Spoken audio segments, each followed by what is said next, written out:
Froliordian welcome.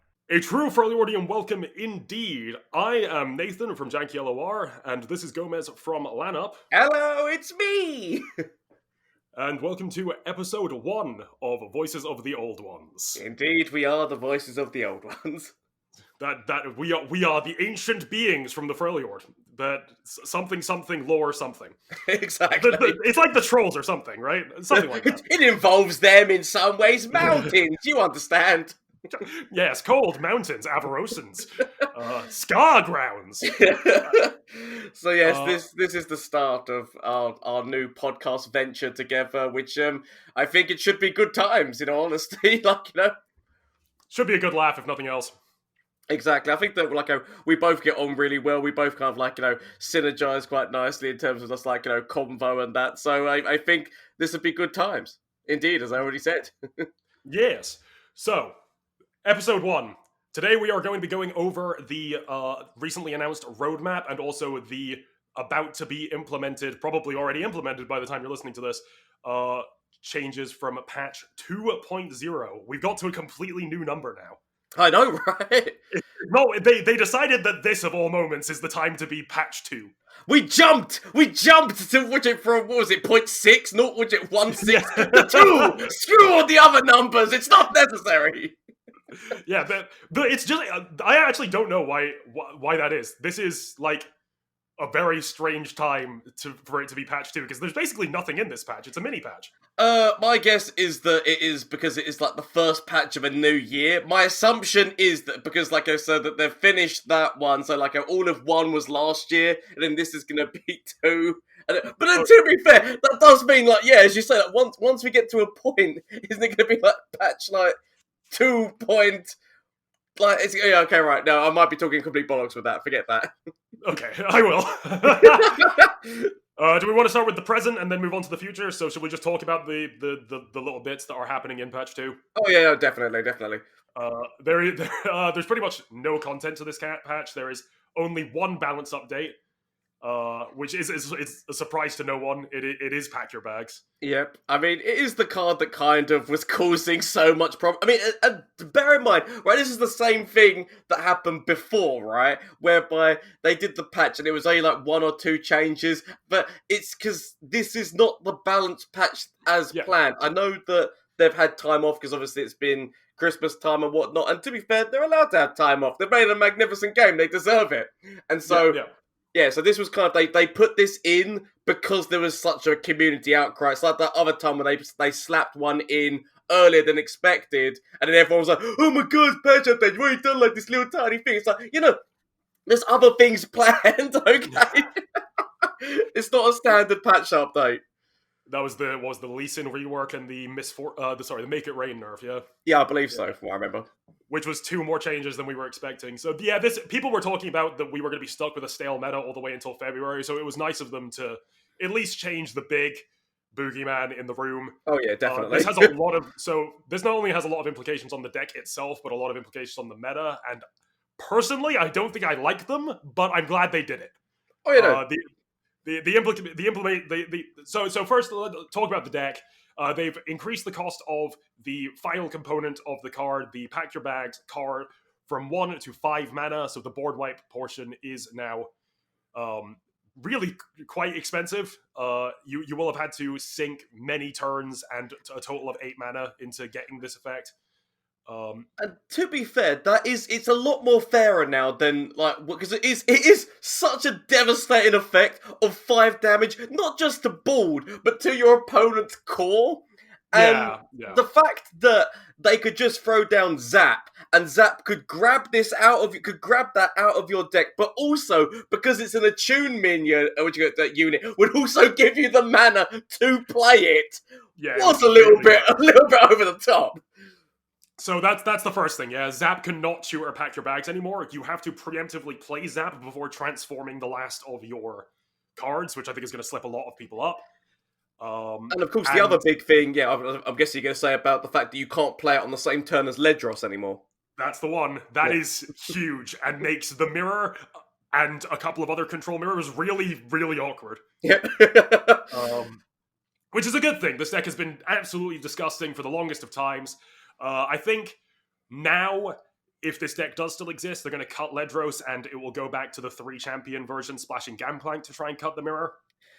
I mean, yeah, I mean, I'm sure there's going to definitely be change. I actually assumed they were going to go more the Ledros way and go more control-y. Because of the higher cost, you're going to need a more controlled deck to make sure that you can cover yourself to get out the big move. But I don't know, I might be. And actually, as well, you need to remember there's still the chance of maybe, you're right, screw Ledros, let's just throw in Dreadway, and Dreadway's 10 damage. True. Like, or both, right? Because you're already in the color combination of the Dreadway Ledros combo. So exactly, yeah, no, so that is instant lethal as well. So I mean, yeah, I mean, potentially we might see a little bit more play of Dreadway in that deck. I just want to see more play of Dreadway in general. It's an amazing card. It's tons of fun, and also that does add extra like viability to playing the 3 champions, playing the Gangplank, because then your Dreadway actually draws something. Yep. It does make a lot of sense. So with that's the deck itself, right? The deck itself has undoubtedly been completely like cut, like it's been kneecapped. This is a big hurt to that deck. Oh yeah, like, definitely. But I still think it will still see some fringe play, or definitely some people still trying to make it work. And it's not going to be nowhere near S tier anymore. Potentially, it might drop down to 1 or 2. But it's just because the fact that literally, because the combination of, as I said, like Zap, being able to draw that and then you being able to play that immediately, like taking that away so that they don't have that instant draw of 5 damage to everything it's actually a big thing. Yeah, so this is actually one of many routes they could have gone, and this is probably the healthiest one. I'm really glad they went this route, but I didn't think they would. I thought they would want to keep they wanted to keep the idea of the last card becoming more powerful without it becoming a completely different card. This is like one that feels weird from like a gameplay standpoint, but was definitely the healthiest change in my opinion. The one I thought they were going to make was way less healthy. I thought they were going to like remove the drain component or make it so that you had to shuffle 4 in or something like this.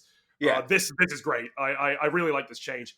And you need to remember that actually this change is not one, like, in terms of this opens up the Karma deck to actually being more likely to be run with it. Because obviously Karma, still, you can play it for 1 cost, and if it's the 3rd one that, like, if in the spells that she then adds, it still adds it, so it's being 1 cost, but because it's the 3rd one, will still do the 5 damage. So, it's actually more opened up the Karma route of doing it, because of the fact that literally, you can still play that for 1. That's hilarious. I didn't even think of that. That's crazy. Don't worry, that's what I'm here for, buddy. The other thing is that Karma's usually free, right? Like, you don't need to commit Karma as a play on the turn you're doing your Pack Your Bags, because it normally comes off of Thresh. Yeah. Although you do need to go get it, I suppose.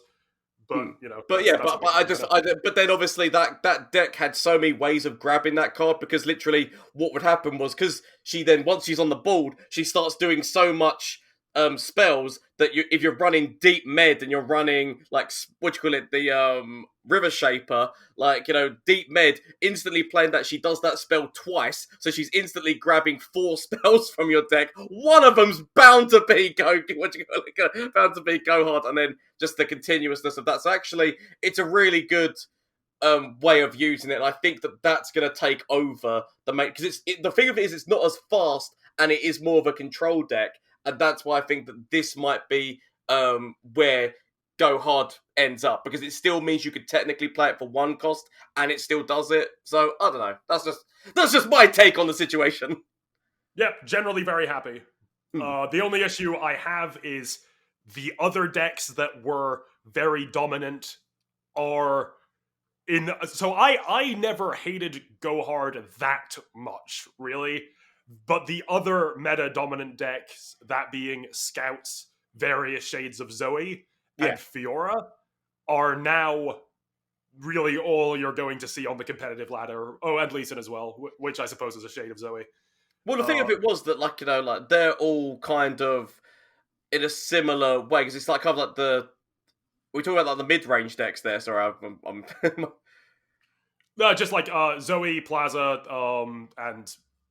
Well, that was nearly it, really. Admittedly, Plaza probably is going to need a nerf in the future, because it is insane in so many different ways, but it is at least counterable if you do, know that you're going to be seeing that a lot. Definitely a lot of, what you call it, landmark counter and whatnot. Like, you can actually, because once they lose that landmark, that deck can actually be beaten fairly easily, especially if you're running Shadow Isles control and you just use Ruination. Like, their whole thing kind of falls apart.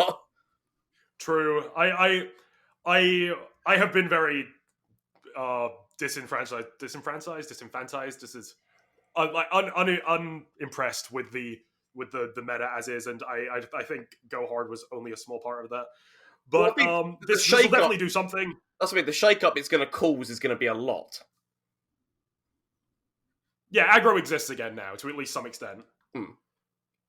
Which in of itself has some implications as well. I think Pirate Burn is going to be a deck that's fairly legitimate again. At least below Masters, that deck was running had a hard something in the range of 57 to 60% win rate. Yeah. Which is now going to be quite a bit higher because Go Hard was really its worst matchup, which then in turn has more implications from that. It's definitely not going to be the same, but I think it's going to settle pretty similar. Yeah. But yeah, all in all, it's a change I'm happy with, but there is still much to be done when the real patch drops.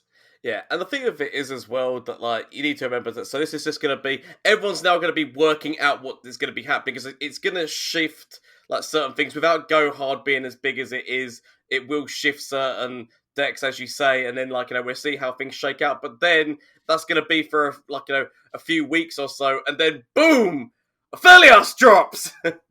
yes, and we'll talk about him shortly. Let's continue on with this. Yeah. Let's continue on with this patch note. Sorry.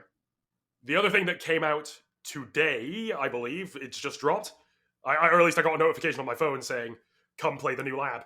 Is co-op mode, which I'm so excited for. Oh baby, this has some powerful implications. This is amazing, and yes, no, we need to play this, buddy. We need to play this together and kick some ass against Noxus. But as you say, this does have powerful implications, and I think it was Swim who made the main point about it, saying that this could, because this is the reason I think while this patch note is so what people say small, but they're not realizing the implication of they have had to code a whole basically new game mode of two people cooperatively working together against something else, and then the as you say, the impact this could put in terms of it could bring in 2 versus 2 games. Yeah, so that's the thing, right? Riot as a company is famous at this point for taking ideas that have existed already and just doing them better and listening to the fans more. League of Legends to Dota, Valorant to CSGO, and recently Legends of Runeterra to Hearthstone / MTG Arena. And the biggest thing, I don't know if you follow MTG Arena, an enormous part of the fan base have been complaining that Brawl is just not Commander. I don't know if you're familiar with Sadly, I'm not really that familiar with Magic. Okay, so there is a multiplayer game mode in Magic the Gathering called Commander, which is an enormous part of the fan base plays Commander. It is a loved format, and there is an MTG Arena equivalent that is not a loved format at all. Yeah.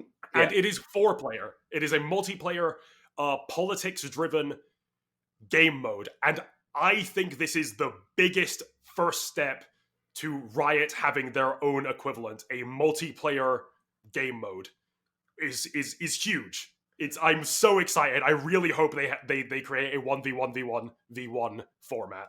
It is amazing because it is actually, I mean, even not just 1v1v1v1, even just 2-on-2, it's still actually an interesting concept of you working together with your buddy, like me and you getting together and going, okay, right, if I put this in my deck and you put that in your deck, well, that, boom, we can make that synergize against it. The amount of actual increased deck building, things this could add is actually so much. And the fact that literally it is a unique game mode for online card games. No real online card game has really hit this well enough. Yeah. And this is the thing.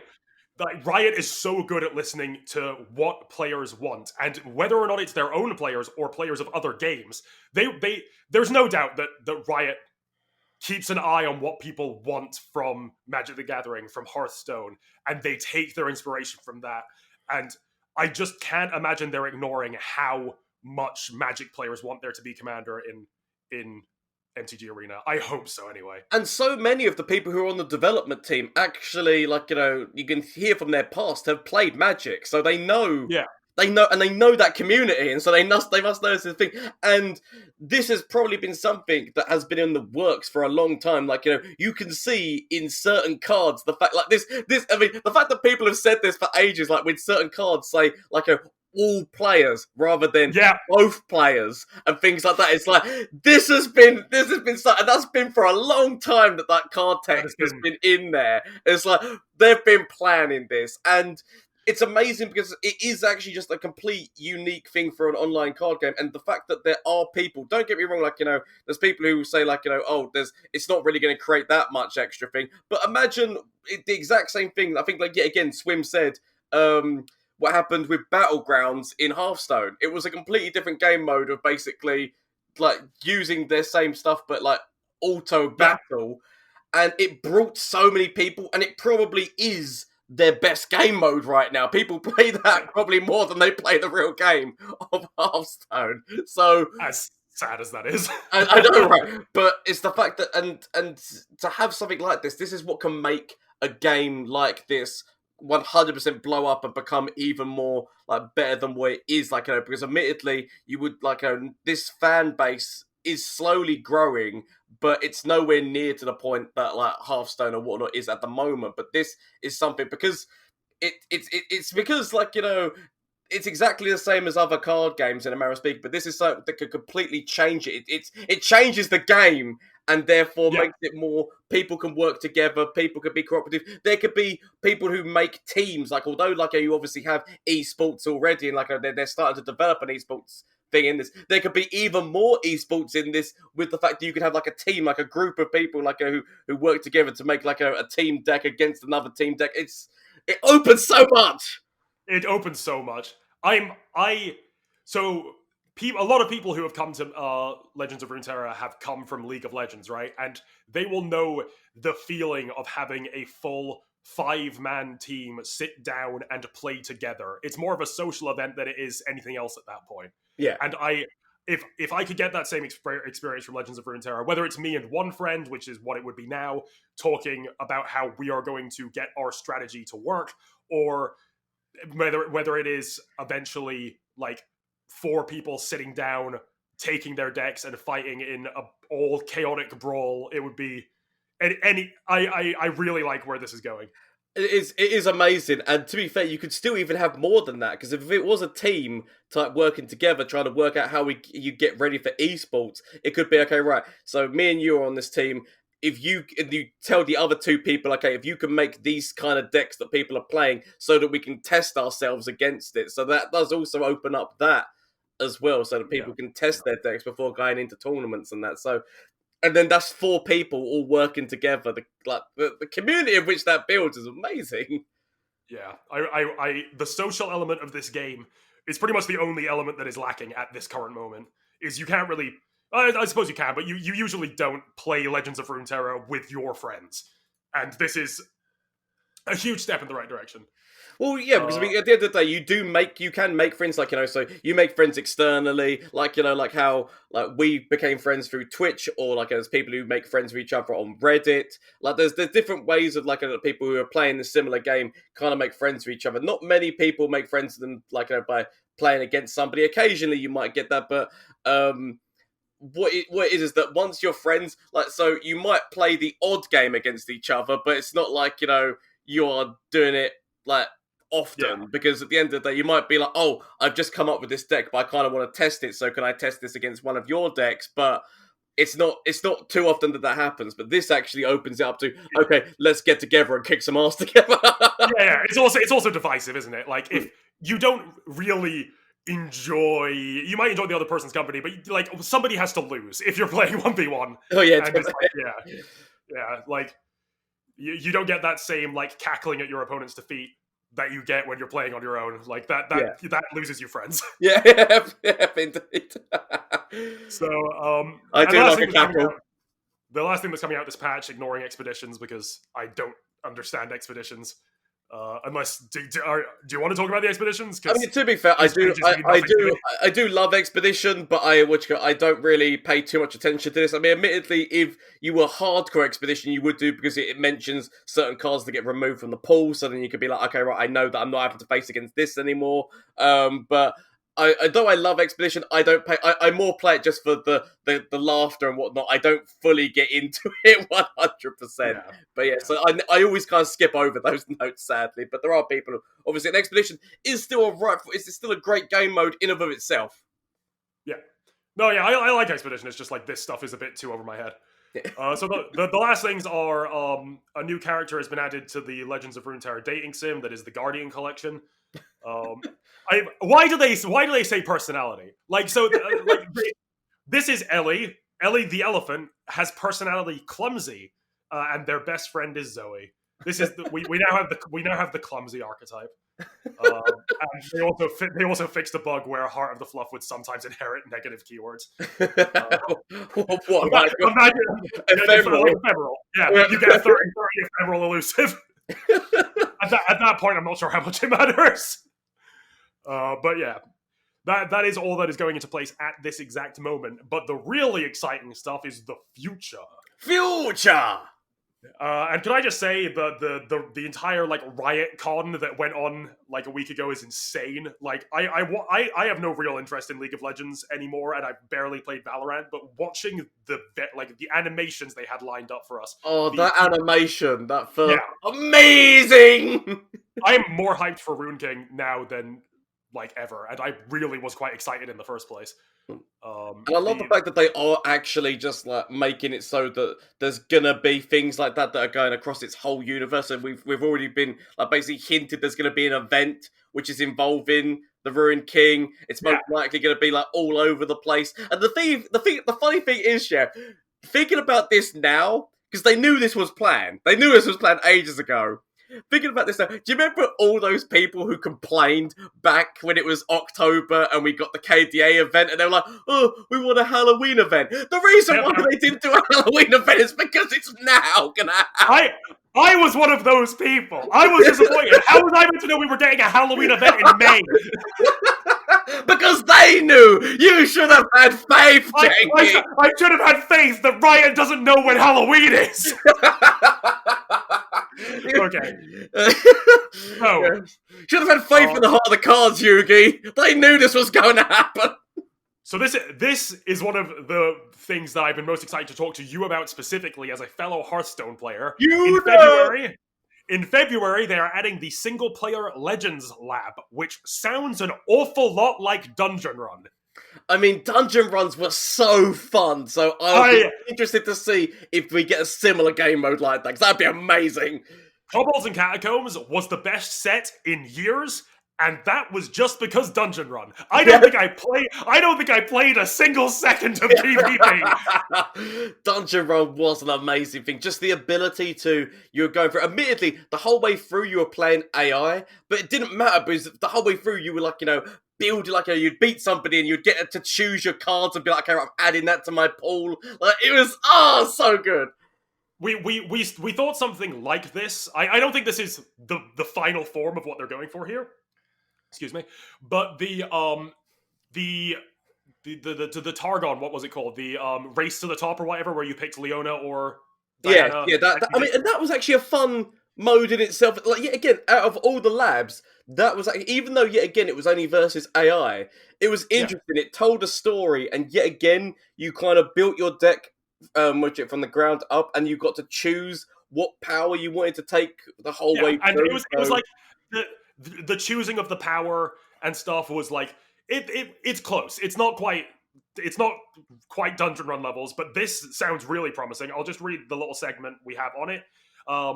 Legends Labs brings an entirely new dimension to power progression in Legends of Runeterra. As you progress through Legend Labs, you'll have the ability to upgrade individual cards in your deck with increased stats, additional keywords, and entirely new effects. Who hasn't dreamed of having a 1-cost 10/10 Teemo with elusive, overwhelming quick attack? That's Legends Lab, that's the dream or nightmare that can finally become reality. And they have confirmed that even later in the year, so after February, I think they said, April. In April, it's going to be PvP. And I'm so excited. That's gonna be so funny, and because there's that ability to improve because it adds a whole new dimension to the game because people are used to seeing certain things, right? People are used to seeing you get used to the meta, you get used to all these things, but the fact that people can take those cards and as you make like a 10/10 Teemo off the bat, that's immediately you can drop. No one expects that. We don't know that this is absolutely how it's going to work, but imagine, let's say, you're playing around your opponents like Avalanche or something, and then they play Avalanche and it deals 4 to all units, or something like that. Exactly. It's going to be really interesting. In my opinion, the most fun part of Expedition is the deck building itself, and like the bit between rounds where you get to choose what cards you swap and what cards you add. So like this little extra step between games, I think is, I'm really excited. Oh, massively. Like the things this could have, especially the fact that they've made it kind of like so it's going to be PvP. What I want to know with this is whether or not if it's going to be PvP and it's going to be like a continuous thing. Like it needs to be if you're against somebody and you win, do you get to add a bonus to a card? Like then, but the idea is that then when the season resets, this also resets because otherwise, people who are new to the game will have nowhere near as good a deck as you know what I mean? Like in terms of wait, do you think it's permanent? I just assumed it was going to be like Expedition. That's what I would want. do you think you could just keep upgrading cards forever? Like turn 1 you play a Teemo that's like a 1919. That's what I'm talking about. Yeah, you go in for 19 and then you just hold on to your like Blade's Edge. Okay. But the idea, I do love this whole idea. But let's just crack on with the first new thing that we're definitely going to be seeing next month is the new champion, Aphelios. Aphelios. Whatever you say his name. Emo Weapon Boy. Yes, that's the one. Moon Man. Have you got it in front of you, or should I read it? I have not got it in front of me. I should probably actually do that. That'd be the smart man move. Don't worry, you have plenty of time. This will take a minute to read. Aphelios is a 3-cost 3/3. With Nightfall, pick a moon weapon to create in hand. When you have played 2 other moon weapons in a round, create a phased moon weapon in hand if you don't already have one. Level up, you cast 4+ moon weapons. His back face is exactly the same, but on round start, as well as when you play 2 other cards, you get a moon weapon, and your moon weapons cost 1 less. We'll go through the moon weapons as we go, because there is 5 of them. Yep, so I was going to say, there is a slight change in their initial video to what these say. Because in the initial video, they all said, well, I believe it said grant overwhelm and grant lifesteal, whereas now the ones that are on the website currently is give. So there is actually a change since their initial video. I am so glad. What, you thought it was a little bit too much to be granting people overwhelming lifesteal? Can you imagine? Can you freaking imagine how boned you would be as any aggro deck if they drop Severum? Severum being give gladly, an ally +1/+2 and lifesteal this round. If you put that on any unit in the game and you were up against aggro, I think you just win, right? If it was Grant. Well, here's the interesting thing that I want to know how this shakes out, right? Because I don't know actually whether or not you know this combination, but did you know that if you use the Sunforger, the guy who gets lifesteal on his when you put him out on Sunburst, did you know that if you play him and then use Give It All, it actually it's permanent. It's permanent, and so you can still make this permanent to everyone. I look forward to seeing the video. You know. So one thing we'll quickly say is the new keyword phased. It took me a solid 2 hours of thinking because I'm dumb to get my head around this card. Yeah. So I'll Nightfall. You make a weapon. All of the weapons give you the option to phase one weapon or another weapon, and then when you play 2 cards, Aphelios will offer you one of these weapons that you have in your phased pool. I assume Right, yeah. it is a pool and not the most recent card you phased. That is why Or maybe it is the most requires, recent card you phased. it requires so much thought. Like, you literally do have to think these plans out, like, so far ahead.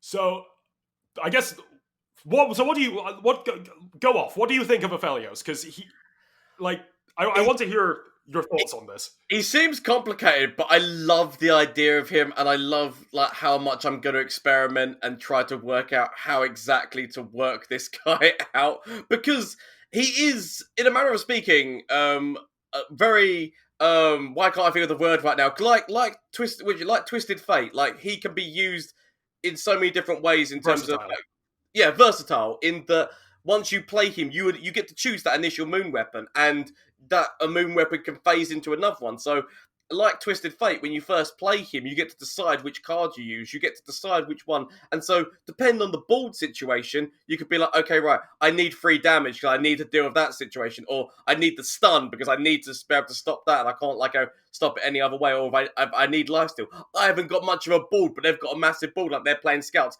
I need to get myself a follower, like summon a follower. And bearing in mind that as well is a really interesting thing, to summon a 2-cost follower. So if you have done your deck in a certain way so that you make sure that you've only got like a set pool of 2-cost, you're like, I love all of these. If I get any of them, I mean, obviously the main one would be the elusive Nightfall one because the Nightfall would still activate, but there is other things. Yeah. Just for people who don't know, Crescendum is one of the cards it offers. Crescendum summons a 2-cost follower from the deck. If it has Nightfall, activate it. Yes. Now, is there only 2. one 2-cost Nightfall? What's the other one? The other one is the Shadow Isles, Everstalker, which you know. Oh yeah. So you can immediately summon him and put another one in your hand. So that's important. That's viable in 3 air quotes. Like, but the thing of that is that opens up for future cards, like in terms of the fact that when new expansions come out, if they add any other Nightfall cards in the 2 cost cost region, you're like, well, Aphelios is going to work with that. Well, so not even necessarily Nightfall cards. So what interests me? You don't need Nightfall cards, you're right. What interests me is, you know, the 6-cost boat that summons the 6/6 vote that summons a narwhal for your opponent. Yes, I know what you mean. Or the 3/2 challenger that summons a hare for your opponent. Yeah, you can, if they print a half decent 2-cost with a downside effect, which I think there already is one. I think that hare, that the one that summons a hare for the opponent is a 2-cost. Yeah, the challenge minion. It's a 3/2 challenge minion. Yeah. Cards with downsides on play rather than summon would be interesting to pull off of this. I think the hair guy is summon rather than play, unfortunately. But in the future, maybe. But that's the thing of it, is that there is so many different things that this could open up, and like especially like from now on, any other cards they add in that 2-cost region, you can look and go, would this work well with a fellow? I think that is something that you need to remember, and the fact that there is multiple ways that this can work, right? In terms of the fact, so obviously in the video that you saw in the initial launch video, they throw him in with Yasuo because of his stun. They're like, oh, well, there you go, like you can put him in there. But I think that he might actually have a nice place with Swain, because he's got the stun, but he's also got the damage spell. And so we already know that Swain's got Ravenous Flock that works really well with stun and that. And the fact that he's also got the free damage, but potentially Swain, which a Noxus deck with Targon, which call it Aphelios, might be quite an interesting take. Yeah. So the Gravitum card, the stun an enemy if it's a follower, stun it again with Yasuo is really intriguing. With Swain is really intriguing. But one thing that Yasuo has that Swain doesn't is Crescendum can pull the little 1/3 first strike, can it? The whenever you stun or recall, give me +2/+0. So he definitely has like build paths, and I am actually quite excited to try the Swain one now you mention it. Well, okay, right. Well, basically, okay. So if we look at the potential things that are in a 2-cost slot, so if you were to throw him in with Noxus, potentially immediately get out the arena, the arena battlecaster, because he's Yeah. a 2-cost 2/2 who gives everyone +1 on when you're attacking. So there's the ability there, but as you said, yeah, there is actually that really good ability with getting out the stun. The stun synergy one. You could also get out the Crimson Disciple on that if we're talking Noxus. There is the Remind me, I don't ability. remember Crimson Disciple. Oh, the 2/3. Yeah, Yeah, yeah, yeah. the 2/3. Whenever damage is done to it, do 1 damage. In there, you could get out as well as getting out the Shade Stalker from Targon. You could also get out the goat. The goat comes out. Uh, If it I've just thought, actually, in Nightfall, it can pull Eye of the Dragon, right? Eye of the Dragon's a 2-cost. It just has a tune. yes, no, yep, That's nuts. it can pull that out. It could pull if we're talking Ionia again, the Highwayman, who would then summon another little man next to him. So building the ball through that would be quite funny. There is a 2-cost unit that has a negative play effects that you can cheat out from your deck. Navori Conscriptor, the 2-cost that bounces a unit to play it. Yes. Yep. So you could play like an elusive list running Lunari Shadestalker and Navori Conscriptor, and that might be good. It's a bit of a stretch, but I like it. I mean, if you want to say yet again, Wiltshire, if you want to say, I'm still looking at the Noxus kind of stuff. Yet again, getting the Glory Seeker out, the 2-cost 5/1 with challenge. Immediately getting a 5 attack minion on the board when using that card could be would you like a side that you could do? And if we're talking Ionia, Young Witch as well comes out at that. There's a lot. I've just opened Mobilytics now. There's a ton. Oh my lord! I mean, there's so many different things that this could work with. I mean, even if you wanted to say Elite Synergy, the Battlesmith comes out. If you say you're doing some weird kind of Battlesmith Elite Synergy, you could get that outcome. Like, there's certain things. I mean, obviously, there's certain things that you wouldn't want to be playing. So, like, you wouldn't want to really be playing the Bright Steel Protector, because if you get that out without its barrier, it doesn't feel as nice. Its whole purpose is basically to put that on the field to defend. But Imperial Demolitionist, let's go. I mean, Boxtopus Archer. We could put Boxtopus, but Boxtopus would come out with his full 4 health. Because he'd be summoned rather than played. Boxtopus comes out, which could like a 2-cost 3/4 challenge minion. Boom! Immediately. I mean, there's actually some interesting concepts in there where that could come out. God, that's actually really good. And as well, if we want to say Shadow, remember, like, obviously that we have already fearsome aggro has already proven itself. Arachnoid Horror comes out on 2 as well, like the 3/2 fearsome minion. So if you're playing a kind of like, rather than putting Nocturne in that deck, if you were to play Diana and Aphelios, but still have all those Shadow Isles kind of fearsome stuff going on, then boom, that could come out immediately as well.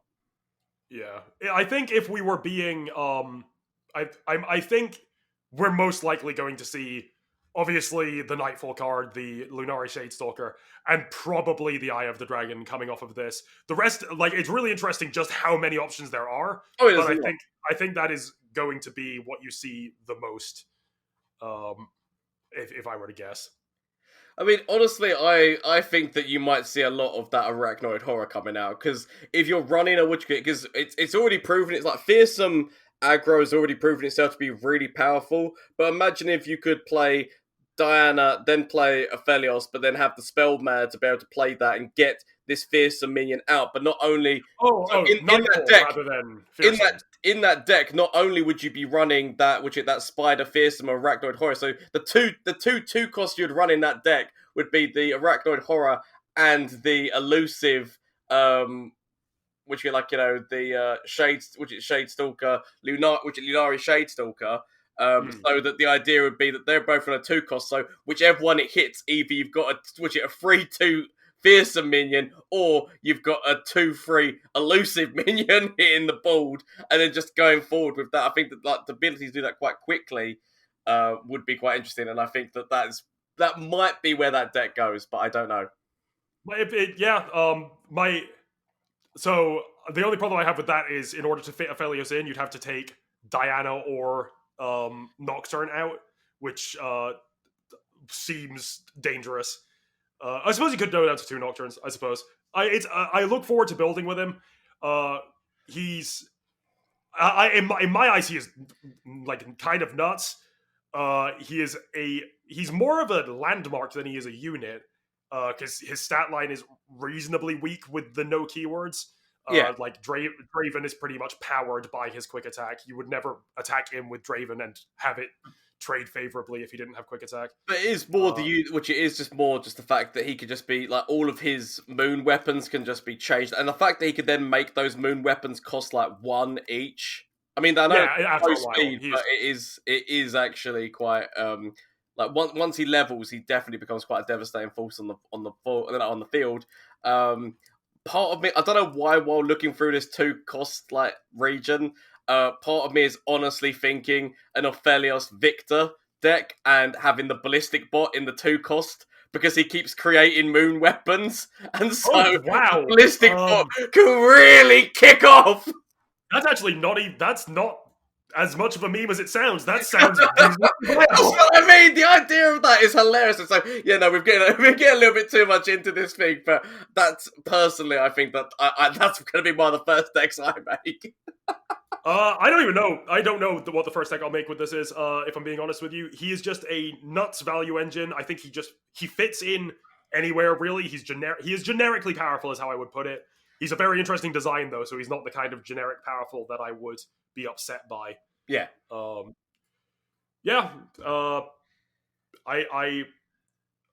excited to try and figure out much excite. I cannot wait. It's just going to be so much fun.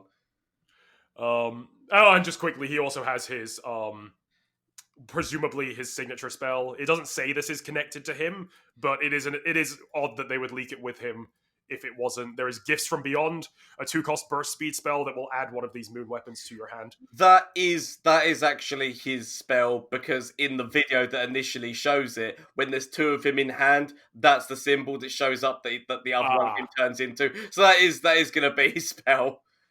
This card's pretty good, actually. Like, I think it's reasonably main deckable in decks outside of Aphelios. You could play this in standalone. Yeah. Type decks. Oh, powerful stuff.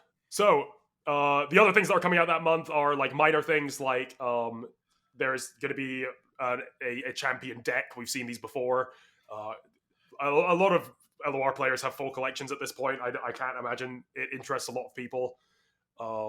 The Lunar Celebration, which I assume is just going to be more cosmetics, and the seasonal tournament, which we have already had confirmation it is going to be the same format as before, the one that quite upset some people, but they just didn't have time to change it. I think there are plans to change the way the seasonal format works. They have heard the community, and they do know that people didn't 100% like it. So the fact that they're like willing to listen, I know that like there's still people who are like kind of like outraged, but yeah, they haven't had the time. There's a lot of things going on that they're trying to pack in here. So I mean, and they're doing a great job. They're doing an amazing job, and I think that like the community, because the thing is that there's a little bit of the fact that I think that some of the community has been kind of spoiled by how fast this team has actually done at doing certain things. I mean, they're not used to. I mean, like I said, coming from somebody who played like Hearthstone for many years, they took ages.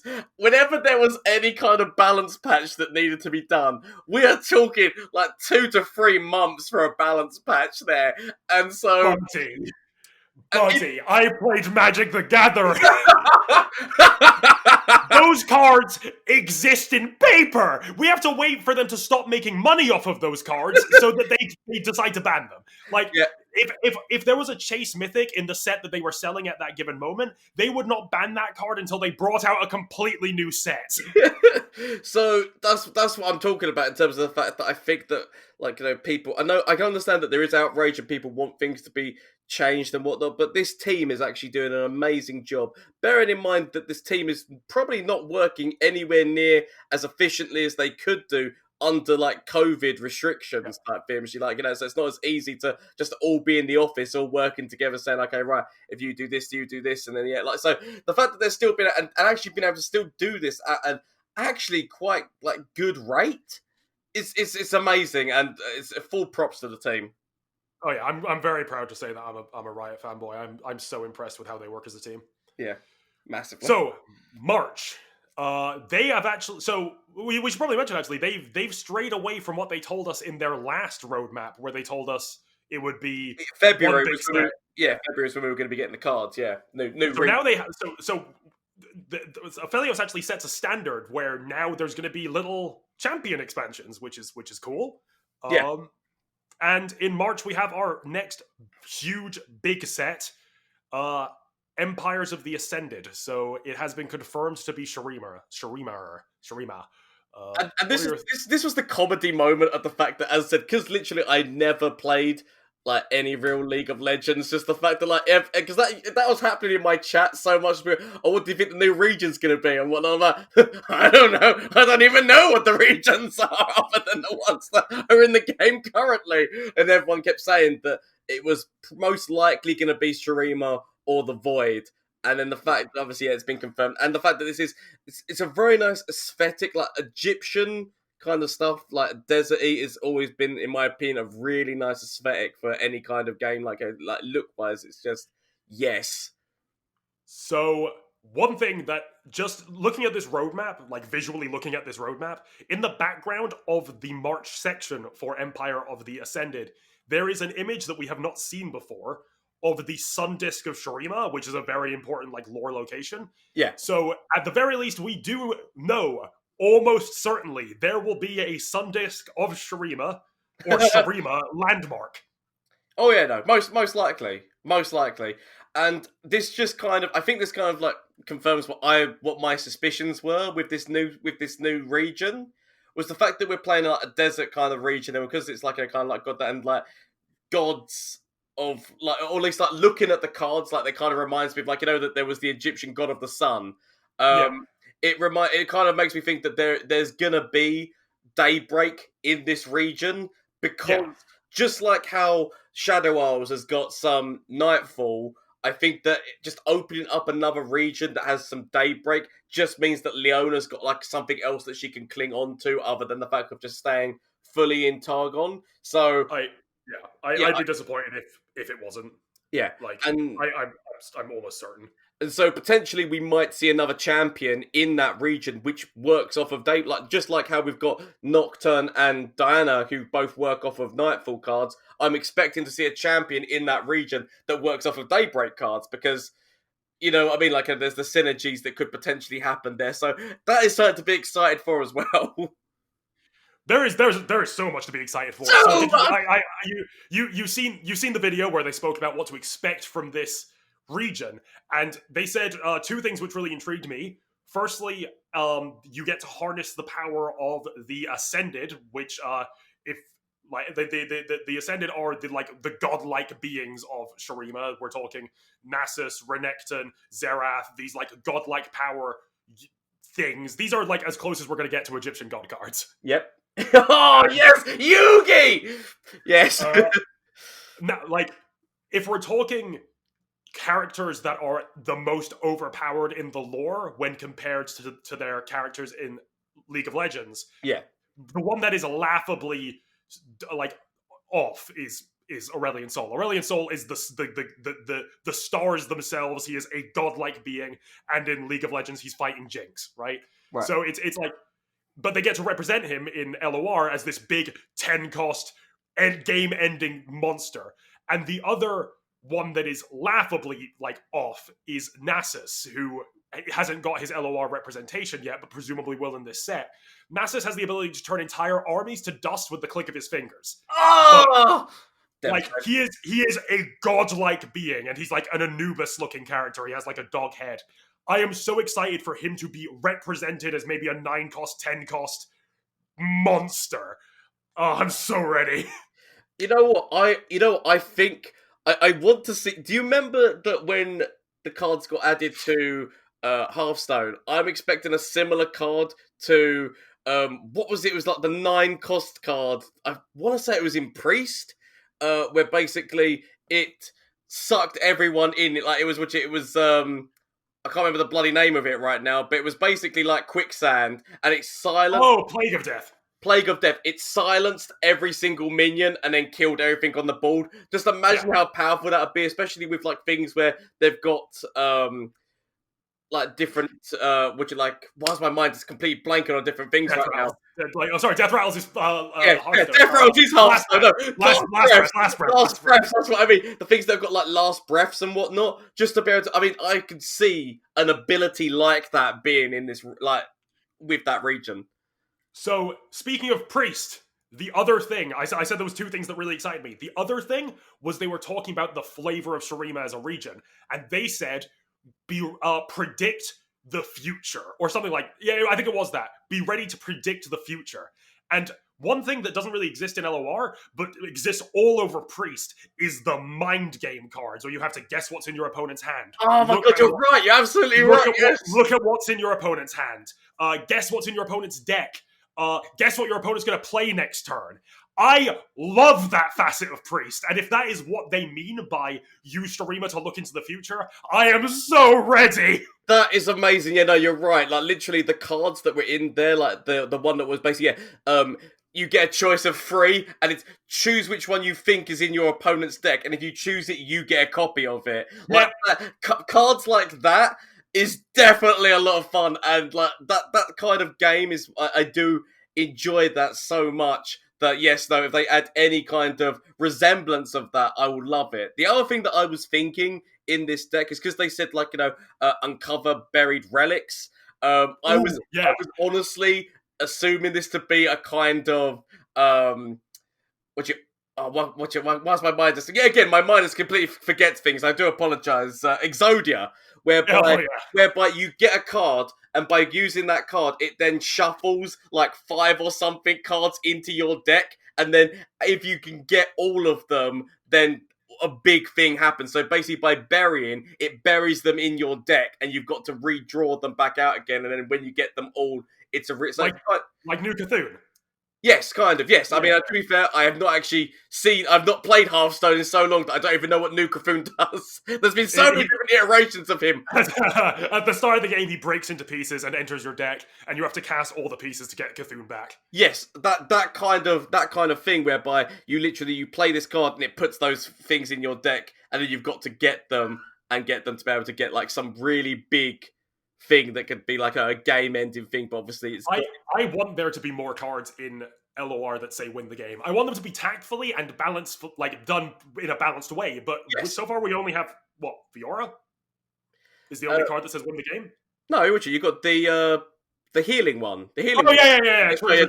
Starspring still wins, but what I like about the idea, and I like the idea about this because if it says something along the lines of you have to have all of these cards in your hand, so if you drop, because what you need to remember, so the benefit is that you're going to get like a really good effect. The negative is that your hand starts to get full of cards that you're not able to use or do anything with until you have the whole set of them. And so say that it's 5 cards, that's putting your deck thing in half. And so it is actually quite a crippling thing, but at the same time, it is like, you know that there's a big thing that could be coming. I like the idea of that. It's the sacrifice of your hand for knowing that there could be something down the line. I mean, admittedly, that could be countered in several ways with a lot of different draw mechanics. Like, obviously, P&Z has got things that force you to draw, and so they could force you to burn out before. I mean, but I like the idea of that being something in my head. I don't know why. Yeah, there is a lot to be excited for. I wasn't hugely excited for Shurima until I saw this art, and I heard them describe the cards. I think finally getting some finally representing real gods. Like the Shurima has the beings that are kind of similar to the Celestials, but more like earthly.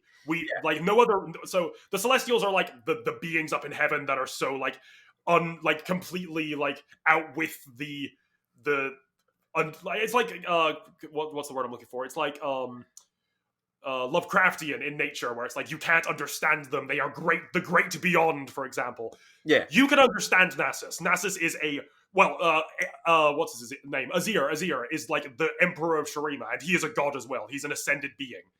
He is he speaks our language and he controls Shurima. And I think it will be interesting to see the representation of these godlike beings in card form. I mean, I honestly cannot wait. One of the good things that I did say, you'd mentioned the card art. Other than the Poro, which I do massively love, and the fact that he's holding gold, I honestly want him to be called Poro of Greed. Draw two cards. draw two cards. But also, I like the little, what looks like a little hourglass man or little time man going, no! And what I think that could do, imagine this. Imagine, like, you know how many different games that you go into where you potentially get, like, ropers. Imagine a card which is a lot like the dragon in Hearthstone, whereby once it's played, both players only have 15 seconds per turn. Like, the fact that just cuts down your decision making so quickly. I would personally love if that was the case, but I think it would piss off the LOR community. Oh no, they're trying. I think LOR has like a seriousness to it that Hearthstone doesn't. I don't think they're going to add meta effects like that. Yeah, like out with the game effects. I don't think they're ever going to add like rope stuff. But I like the idea. I like the idea of that. But I really want to know what that card does, because I love the art for it. The fact that it's like this weird little man, little like what looks like an hourglass, like falling to his knees, going raise his hand to the sky. I just want to know. Okay, I just want to know what he does. So the other things that are coming out in March. The expansion event pass. Nobody's really complained about this, which I'm surprised by. The event pass will just be like ways of using money to get things that I like. The event passes from League of Legends are relatively hated. Well, I assume that the event pass was exactly the same as the event passes that we've been seeing coming out. All the events that have come out at the moment. Is it a completely different thing then? Because I thought it was going to be like like how when we had the Spirit Blossom and the KDA one, where you would get the event thing and then it just opened up more options to you on the if you know what I mean. Maybe, but I think that's what they're talking about in May. In May, it says new themed event. Do you think March will be it might be. It's the League of Legends anyway. Event passes are generally not particularly liked. They're this will be the first one that we've seen, so I'm not gonna boo-hoo it yet. But to see what it is, yeah. Yeah, I am interested to see what it is, if nothing else. And I'm also much more willing to spend money on this game than League of Legends. So. Oh, definitely. The next thing, I'm ready for this. I am a champion mastery monkey. I love champion mastery in League of Legends. The ability to flex how long you have been playing a certain champion, or in this case, card, speaks to me. I want people to know that I have wasted 50,000 mastery worth of hours on just playing Taric decks. Yes. And I want everyone to know that I have mastery level 5 on Vladimir or whatever. I want people to know the exact same thing, but for Heimer for me. I want people to know how long I've been playing him for. Yeah. When I'm queuing up against Fiora Shen and I see that they have mastery level 5 Shen, I want to know that I've reached my demise. It's actually a really nice thing that they have added, because I think that it's a as you say, it's a nice little way of like flexing like how much you have used a champion and letting like them know, and it's a nice little thing. I love it. That's the second my second favorite cosmetic thing that has been announced, but we'll get to that in a minute. The other thing that's coming out that month is Social Lab, which I don't think has been spoken about yet, but I like the sound of that. Maybe this is the 4-player game I've been hoping for. I mean, potentially. I mean, that's the thing, because they haven't really said, and so it's hard to tell right now. It's hard to tell. We'll have to wait. I mean, obviously, you'd think that if it was, then they would have called it Co-op Lab, like I guess they called the first one Co-op versus AI Lab. So you'd think that they might have said like a rather than. I mean, but who knows? Who knows? Yeah, maybe. Well, the social in my mind would be this like 1v1v1v1, but we'll see. Oh no, I know what that probably is. Didn't they mention that you? No, I'm stupid. They already implemented that. where you could invite friends to labs. You can do Yeah, no, that now, right? you Yeah, can do that. yeah. You can do that now, and yeah. So we'll see we'll see what it is. But it is interesting to note. And then they're going to bring out some more cosmetics. They're going to bring out some more another deck for complete purchase, like monetary purchase. And then we're into April, where we will get the Legends of Runeterra anniversary celebration. Our baby's turning 1 year old. I mean, No, no, it's not 100% because obviously if we're talking from beta, I think it was it was like longer than that because didn't it come out in like October time? One which it actually like a in I think it went into closed beta in January, didn't it? Oh no, it went into open beta it went in into January. open, it went into open beta, yeah. Okay. But it was legit. But I think it was in closed beta from like 2019, like about October time, I want to say. And then obviously, yeah, it went into open beta at the beginning of the year of 2020, and then it did officially come out because it came out with Rising Tides, didn't it? From what I remember. Yeah. Yeah. Yeah. The Swain release was the big thing that did it for me. Yeah. The It was Swain an amazing trailer. animation. Everything. It was just everything. It was yes. Yeah. And yeah, more cosmetics and stuff. And then we're going into May, 2 months after Empire of the Ascended. We will get Guardians of the Ancient. You will get to find out what your little spinning top does. Yeah, I do. I want to know. There and there's not really nothing more to be said about that we didn't already say about Empire I mean, of the Ascended. the interesting thing that I will just point out is the fact that obviously, like, so the next expansion thing is coming out in May, and then the next expansion after that's coming out in June. So Yeah, they're only a month apart, which that is is insane. I love this. That's actually something I was gonna talk about when we got to June. But yeah, I will absolutely put that out there. That one of the big problems with the Soraka, Tahm Kench, and Shyvana release was that it didn't shake up the meta enough, and it just felt like a really long time until they completed Targon and brought out the rest of the set. So Well, I think this is the thing, right? This is the thing. So what you need to understand, so when those cards originally came out, it obviously was meant to come out with a set, and there's certain components in there that didn't make sense until we got the last release in terms of the fact that there's things like, oh, that Yeah. makes sense because of all of these things that then get added that then make sense. So that is kind of the problem with their release schedule, is the fact that obviously there's certain things which should be released together. But at the same point, I kind of is it weird that I kind of like personally, I know there's a lot of people who disagree with me, but I kind of personally like that because it is you're slowly but surely getting the pieces of the puzzle together as the expansions go live, and also that is 3 different shake-ups of the meta. So every 2 months you're getting a complete shake-up of the meta. Which does just change it. There's so many different deck ideas that come out and different things. And I personally love that. From somebody who came from Hearthstone, whereby an expansion would come out, you would spend the first month enjoying it and working it out, and then the meta would get worked out. And then for the next, 2 months, or which it depends on what their schedule is like, whether it was one every 4 months. So for the first month you have fun, and then 3 months go by where it's just stale and stagnant because the meta got worked out in month 1 and they haven't done anything. Maybe they've done a balance patch in month 3, but even then not much has happened, and then boom, you get the next expansion and the same thing happens. And that was kind of a really bad thing that I started to get into with Hearthstone, was the fact that it's like, well, I'm going to enjoy this bit, but I know I'm not going to enjoy it after this month, and then it's going to be back to waiting until the next lot of cards come out. And so I enjoyed that.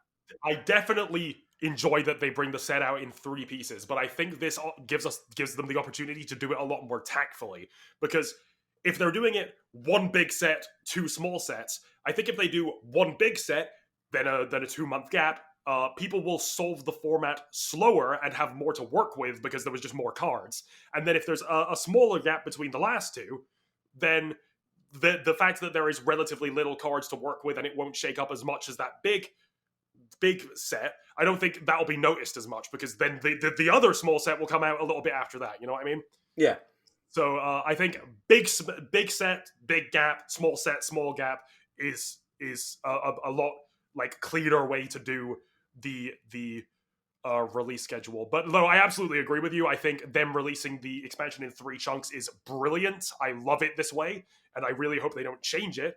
I think they could just do it a little bit better, which pretty much But everyone has it heard looks me. like that's what they're doing here. And if they do it like this, as you say, it is a nice thing. So obviously they have done it whereby the big expansion drops, which is going to be a lot of cards because they're adding a whole new region that in March. And like there's going to be things, and then there's a month gap because obviously April then is something completely different, and then May and June are adding those extra bits. As you say, the fact that it's going to be a small gap between those small add-ons is actually going to be really good. And as you, and I just that is what it needs to be, and I honestly hope that they continue to do that, and I hope that they don't bow because there's actually been a number of I mean, it might not be.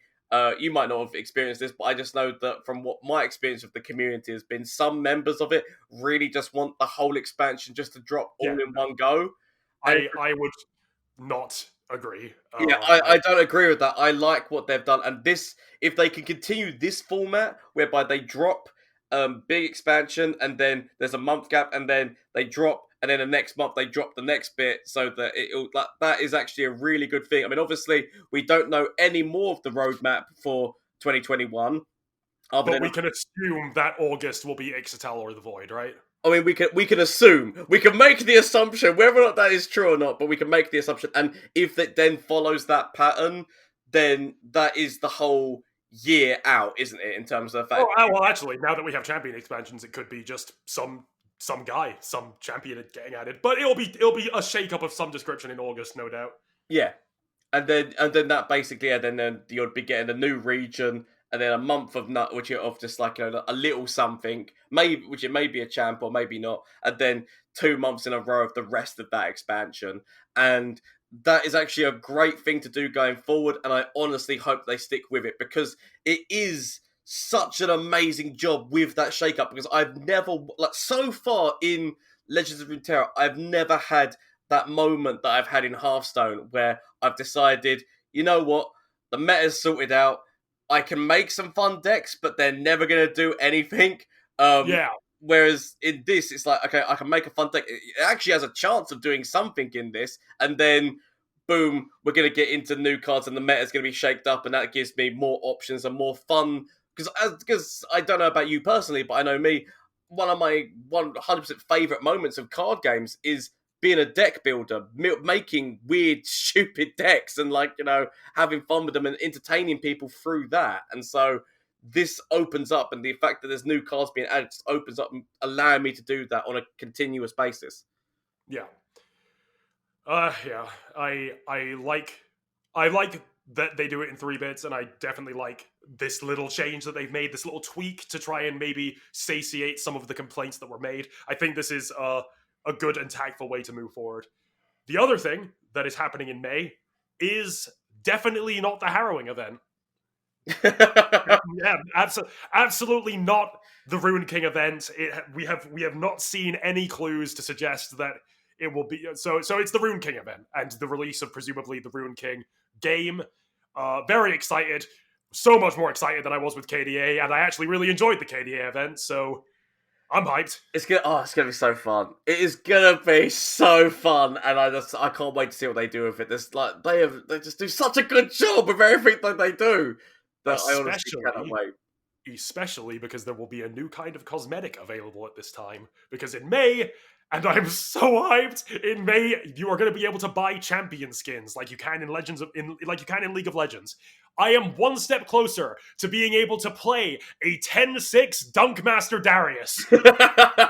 Yes! Dunkmaster Darius, Godfist Lee Sin, some of the iconic League of Legends skins can now exist in LOR. Captain Misfortune, goddamn... What I want to know is whether or not, with that, because obviously, they're going to obviously, do it gradually. But what I know is with that, is it also going to change their spells and their animations on the book? That's the one thing that I want to know. With that cosmetic change, am I also going to be seeing a change to the actual spells and things that my hero or champion can do? That's what I want to know. If Darius's level up animation becomes him dunking a basket, they can take my money. All of it. What? So instead of the decimate being an axe going into their core, just a straight up bloody basketball. going straight into the enemy nexus and killing them. God. Boom! Get dunked! I don't know if you are familiar with Dunkmaster Darius, but some of his voice lines are the best things to exist in the Riot universe. I am not, because as I said, I've not actually played that much League of Legends, but I can't wait for certain things like that to come out. When Dunkmaster Darius decimates an entire team and goes, "Oh, I'm sorry, I didn't realize this was a charity game." It's what. Oh, I'm ready. I am ready. Or Brolaf. I suppose you're not familiar with Brolaf. No, I'm not. Olaf the Viking, the Freljordian character, who's absolutely going to get. I know there is Olaf. So Olaf. He has a skin called Brolaf. Yeah. Whoa! Yeah. Yes. I'm very ready for champion skins. They're pretty much all the characters in LOR right now have at least one very iconic skin that is loved by the community. Godfist Lee Sin practically has its own cult following. Devastating. Like there are players of Lee Sin that will just sneer down upon anyone who does not have the Godfist skin. Like, you are not a real Lee Sin player, Tips Fedora. Yeah. This is the most exciting thing on the map for me. Like, I'm pretty sure this is the thing that has me the most excited if they do it good. I honestly, I just all of it. I just can't wait. I want it all. I want it all now.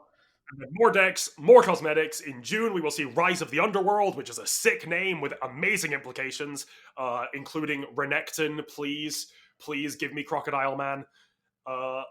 Social Lab, Legends Labs, another deck, more cosmetics, seasonal tournaments, and then we're on to July, where there will be another champion expansion. At this point, it's hard to guess what the champion might be, but presumably whoever is missing from the Shurima expansions. Yes, I mean that's what it's going to be, because obviously they have said like at the end of like once that like one hits that every region should have the same amount of cards and same number of champions. Which is interesting, right? So if they are adding more, let's say they add more Bilgewater cards or more anything that isn't Shurima. If they add more cards to anything that isn't Shurima, that means that by extent, in the knowledge that at the end of at the end of June, all of the regions will have the same number of cards. That means that this set has to be bigger than Targon. It must be larger in order to accommodate for all the sets evening out at the end. Yeah, which is exciting. More cards. Well, the thing of it is that every single expansion they do, it's going to slowly but surely get more and more bigger, because when you consider the fact that, like, so if they're going to implement that kind of thing, you need to remember, so once Shurima's out, once the next region gets involved, whether or not it's the Void or whether or not it's whatever, they're going to need to, if they're going to say that at the end of this, every region's going to have the same, then it's going to have to be a lot of cards, because of the fact that you're going to have to do whatever champions you've got planned, but not only all the cards have got a match, people are going to expect, because with those like the free expansion fee, people are going to expect to see at least a few cards in every region. So then it means that, as you say, like the new region that it is has to then bump up the amount of cards that are in it to get up to the fact that they're now adding more cards into the other regions. And so, yeah. I really hope there is at least one champion. I hope there is one champion, exactly one champion, for every region that isn't Shurima in the Shurima expansion.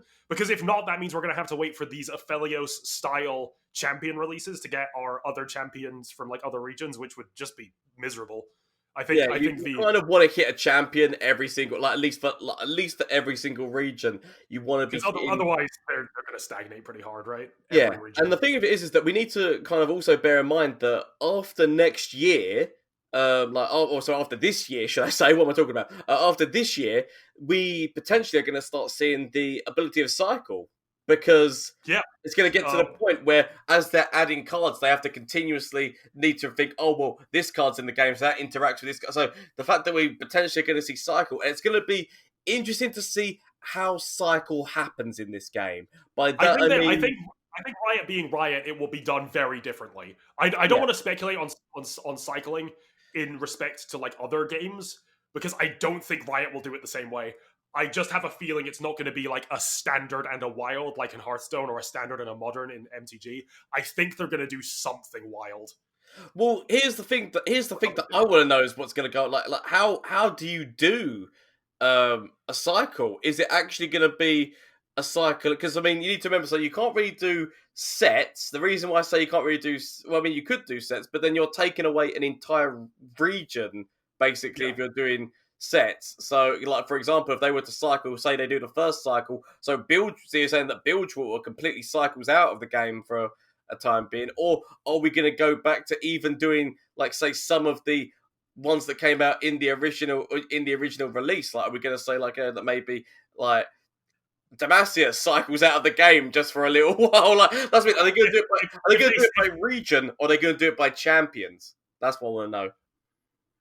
Hard to say at this juncture. Oh, I know. This is pure speculation, but I am interested to see what they do. They're going to have to do it very differently. Yeah, I just want to see. I just want to like speculate as to what they're going to do, because I'm really intrigued and I can't wait to see what they do, because they've hit so many things so well that I can see them doing something really good here as well. But I do still think that they will open up a wild mode personally, because people who have spent the time to get those cards, like, it kind of feels bad if they just get completely removed from the game. If they say, well, we're going to completely remove these cards, but here you go, you can have the shards for them. But it's like, but I spent my whole time prismatic in them on. That's not important. So if they're going to do something with I'm sorry, Timmy. I'm sorry, we must take those away from you. So I would expect there to be some kind of wild for you to still keep hold of those cards, especially if you've invested to make them prismatic. I think so. This is crazy, right? But like, I'll put this forward. Actually, I wasn't going to mention this, but I've had this thought for like a couple of months. Go for it. Every single champion has its associated cards, right? Teemo has Chump Wumps and Puff Caps and blah blah blah blah blah. Fiora has Riposte and the entire challenger friends, the Laurent cards. Yes. Tam has the self-damage cards, so on and so forth. I think they are never going to add a wild format. I think they are going to add a ban system so that you can ban a certain champion and their associated cards in ranked. And then you ban out those. You have to have a certain number of champions to enter ranked. You have to have a certain number of decks to enter ranked. And if your champion gets banned out, you can't play that deck, or something like that. Something similar to the way it's done in League of Legends, where you can ban out certain play styles by banning out champions. Like Fiora gets rid of Fiora Shen. It also gets rid of some Demacia mid-range. Somehow they make that style of system work, just so that they never really rotate. It's a long shot. It's just, I could see it working in this game where it couldn't work in any other game. I mean, it's an interesting take. It's an interesting take, and we will see what they do. But I think there will be some kind of rotation, personally. Yeah, I definitely wouldn't rule it out, but I just hope they don't. I can understand. I was a wild player in Hearthstone, by the way, so I do not enjoy rotation. I just play cards forever. I mean, to be fair, it probably was the most fun aspect of it. One thing that I will just say, again, because we've mentioned Hearthstone and that, because I think that's like where we both come from. One thing that I would like to see at some point is a similar effect to I think that we both enjoy Priest, is what I'm going to assume as being. It sounds like you enjoy Priest, and Priest was one of my favorite regions. I was going to say why can't be like Kazakus, the guy who you could create a spell randomly on the fly. Yeah, I would like your own spell. I would like an effect like that in this game. There's a lot of effects in Hearthstone that I'd like in this game. I want to be able to change hero. I mean bloody Warlock with that whole situation. What is it? A bargain forged in blood and shadow is what you hear shortly before losing 5 turns later. Foul spirits twist the trees. No, you know the best voice line is that like a we're gonna be rich or whatever. We're gonna be rich. that is the best voice line you want to hear in the game. Magic. Yeah. Anyway, In July, we see another themed event, which this actually could be. Do we know which way round the harrowing event will be? Like this could be the Ruined King one, and the other one could be. It hasn't been confirmed either way which one, but we can assume the Ruined King one will be first because of the fact that they have alluded, or at least in the video, it alluded to that one, and it made it seem like that's going to be like the one that's presently on their mind. Yeah, well, they've been advertising Ruined King for a while now, so I'll assume that's coming. It coming out in May adds up pretty well. And another champion expansion, which we already mentioned that, didn't it? That's it. Yeah. That's everything. That's the 2021. All the things that are currently going on this year. Well, I suppose now we close up, eh? We've been going for what, an hour and a bit. An hour and a bit, yep. It's been going on. Time goes fast. I mean, to be fair, there was a lot to cover with this one. It is our first podcast, we're getting used to it, refining it and all that stuff. So yes, but like we had an entire champion to cover and also the entire first half of 2021, so it can hardly be held against us. Exactly. But yes, I was going to say. Go ahead. I hope that people enjoyed their time. If you listened this far, thank you kindly. You can catch us at all the links. I think that we both stream, so you can catch me at LAN Up. You can catch me at Janky_LOR. And I've also got YouTube content coming out as well. So again, you can catch me on YouTube at LAN Up, and I can assume Janky, yours is the same from what I remember. Yep. So, yes, thank you so much. And I'm guessing, we will be releasing this in all different podcast places, so you can hear it all over the place, as well as the fact that there will be on YouTube. So I'm guessing underneath we'll put links to all of our associated things down below as well. But honestly, just thank you so much to everyone, and share this around. Help us out, people. Yes, episode 1, spread the word. You know. Okay. Thank you very much for listening, and we'll see you next time.